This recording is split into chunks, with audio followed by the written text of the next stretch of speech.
Anteriormente, no curso de prática de processo penal, você estudou acerca da prisão em flagrante. Fique agora com o capítulo de hoje sobre visão 360 na defesa penal, a qual implica dizer que o advogado deve proceder com análise integral do caso, considerando as 4 dimensões que são a jurídica, a humana, a probatória e a estratégica, para que venhamos a ter uma maior compreensão acerca do tema. Nós devemos estudar, primeiro, que a dimensão jurídica ela é o domínio do conhecimento técnico, ou seja, você deve conhecer a área da qual você está atuando no processo. Isso vale tanto para o processo penal quanto para o processo civil e para as demais áreas do direito. Nós estamos aqui nos detendo em especificar, em trazer as nuances, as especificidades, as peculiaridades do direito penal e do processo penal, porque essa é a matriz do nosso curso, a prática em processo penal. Então, para você que quer atuar no processo penal, você tem que, no mínimo, ler o vade-mecum no que se refere ao Código Penal e ao Código de Processo Penal.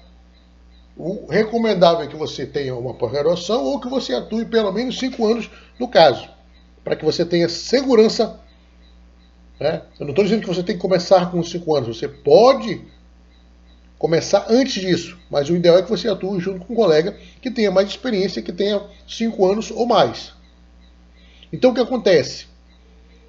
O domínio do conhecimento técnico significa que você tem que conhecer o processo penal. Porque um erro de enquadramento jurídico no processo penal ele pode ser fatal.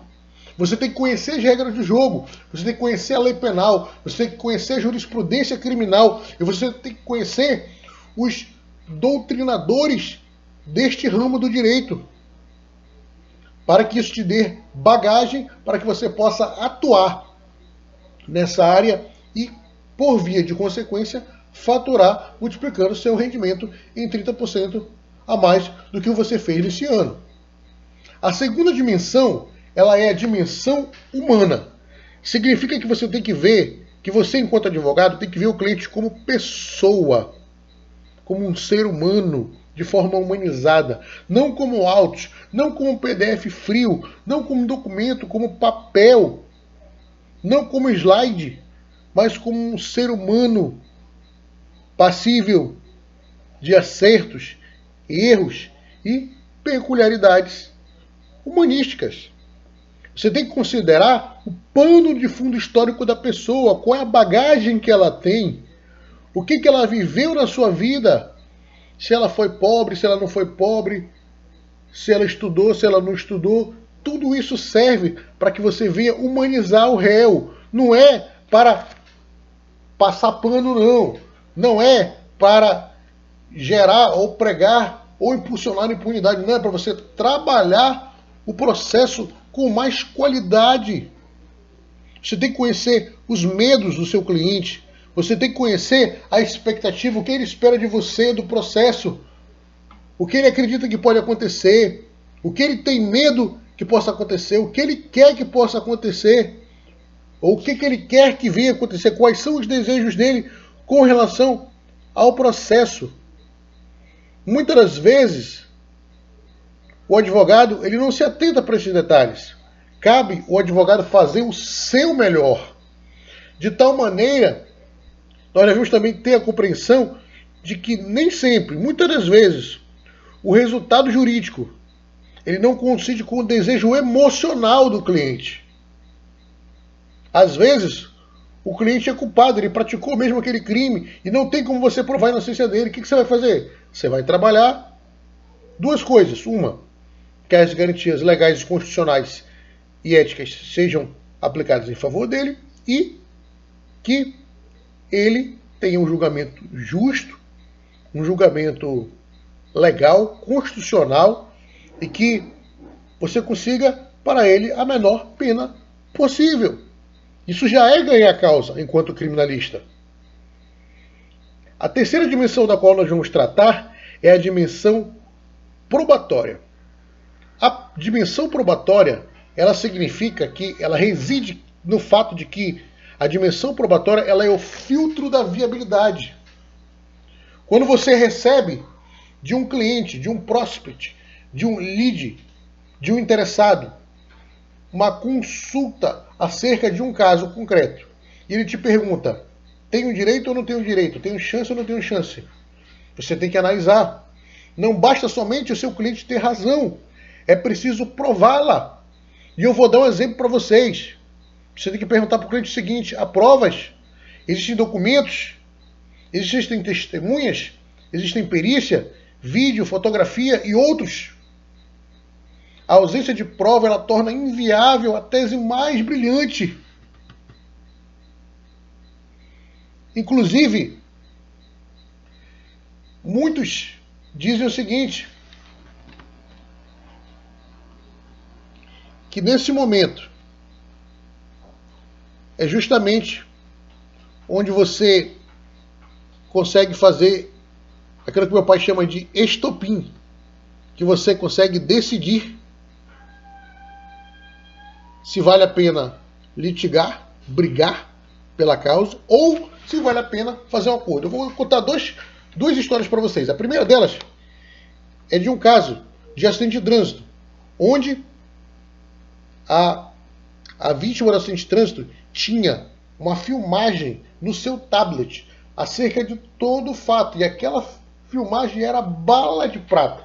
Um belo dia, ela entregou aquele tablet para sua neta. O que a sua neta fez? Apagou o vídeo. Qual foi a consequência? Ela ficou sem prova no processo, razão pela qual a tese mais brilhante se tornou inviável.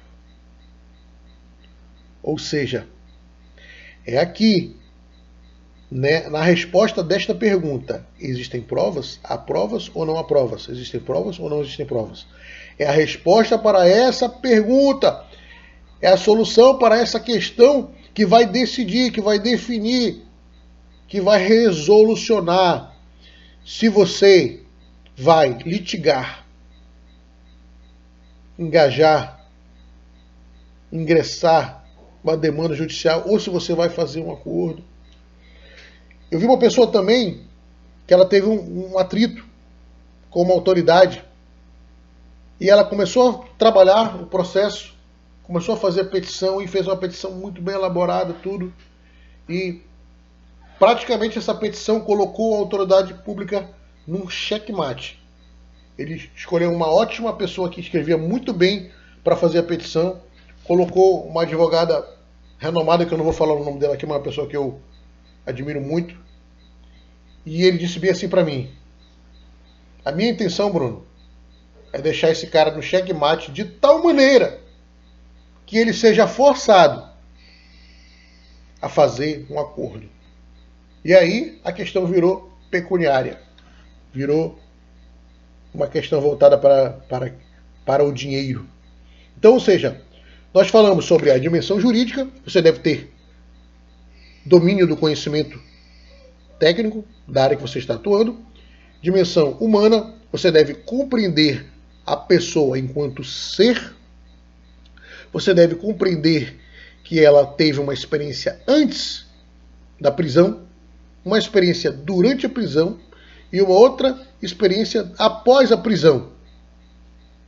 São 3 fases da vida dela que ela nunca vai esquecer. Então, como disse, dimensão jurídica, dimensão humana e agora a dimensão probatória. Dimensão jurídica, você deve ter o conhecimento pleno, ou pelo menos uma noção da área que você está atuando. Dimensão humana, você deve ter o conhecimento maior possível, o melhor possível, acerca da vida da pessoa, acerca de como foi a vida dele antes, durante e depois da prisão. E estudar especificamente o inquérito, pedacinho por pedacinho, para saber se há alguma ilegalidade. Quase sempre há, acredite em mim. Quase sempre há. Estude bem os artigos 300 ao 310. Quase sempre você vai achar uma nulidade ou outra dentro do processo penal do qual você está trabalhando. E a última dimensão que eu venho tratar agora é a dimensão estratégica. Significa o quê? Enquanto a dimensão jurídica você trabalha o conhecimento teórico, na dimensão estratégica você define o caminho processual e negocial. Você define qual a área em que o processo vai tramitar. Você define em que rito o processo vai tramitar. Se é na justiça comum, se é no juizado, se é na justiça estadual, se é na justiça federal, se é na vara judicial de uma comarca ou se é num tribunal, se é uma ação de primeiro grau, originária de primeiro grau, ou se é uma ação originária de segundo grau. Você vai definir algumas questões como o momento de produção da prova, se cabe acordo, se não cabe acordo, se tem possibilidade de ter acordo ou não. Ou seja, a dimensão estratégica ela é especificamente voltada para a possibilidade do uso de táticas, óbvio, acima de tudo éticas, tanto para você protelar, vale a pena que você tenha que usar essa palavra no bom sentido, ou para você acelerar o caso. Ou você guia o processo com calma, da mesma forma que quem come uma comida espera a comida esfriar para poder comer, ou você acelera. Geralmente,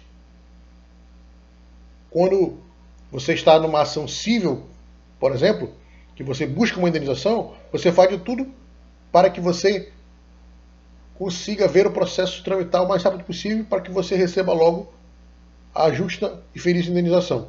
Mas se você estiver respondendo em caráter de defesa, o mais inteligente é você trabalhar sem suprimir nenhuma fase, nenhuma etapa do processo, de tal maneira que o seu direito não seja prejudicado, não seja violado. Isso é a dimensão estratégica. O advogado tem que ter a sensibilidade para saber se o processo demanda uma aceleração ou um tratamento mais adequado. Então, gente, acredito que o conteúdo que nós queríamos apresentar hoje está dentro dessas 4 dimensões. Na próxima aula, nós vamos dar uma reforçada na parte 2 acerca deste assunto. Nós vamos trazer uma aula específica ainda em continuação a esse assunto, mas a priori são essas 4 dimensões. Eu achei muito legal esse assunto, muito bacana, muito bom, muito maravilhoso de se estudar. Então, assim, é uma coisa muito boa para quem trabalha no direito, muitas vezes como se fosse um robô. Saiba, você advogado, você não é um robô. A IA pode ser um robô, mas você não é. Você é um ser humano. E é por isso que aquele que é advogado de forma humanizada, inteligente, com o domínio das compreensões das dimensões jurídica, humana, probatória e estratégica, ele nunca será substituído pela IA. A IA vem para substituir advogado ruim e para dar apoio para os bons advogados. Então, eu peço que você reflita nisso. Domine a visão integral do processo. Não seja míope. Não tenha miopia e nem estigmatismo. Se você tem, vão fazer a cirurgia da catarata agora. Como é que você vai fazer essa cirurgia? Você vai pegar a primeira aula sobre flagrante e essa segunda aula sobre a visão 360 da defesa penal. E você vai assistir essa aula pelo menos 2 vezes. Repita o processo, copie, faça anotações, anote aquilo que você achou interessante, aquilo que você não sabia, ou aquilo que você está com dúvida, e nos mande depois no WhatsApp. Então o que acontece?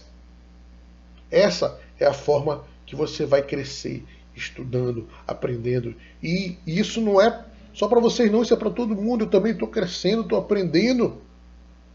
Então, gente, muito obrigado pela oportunidade de ministrar essa aula, por nos acompanhar até aqui. Então, curta, comente e compartilhe. Logo, logo esse vídeo estará no YouTube e ficará por poucos dias até que nós viemos a importar esses vídeos para uma plataforma específica que ainda será escolhida. Beijo do gordo, até a próxima aula.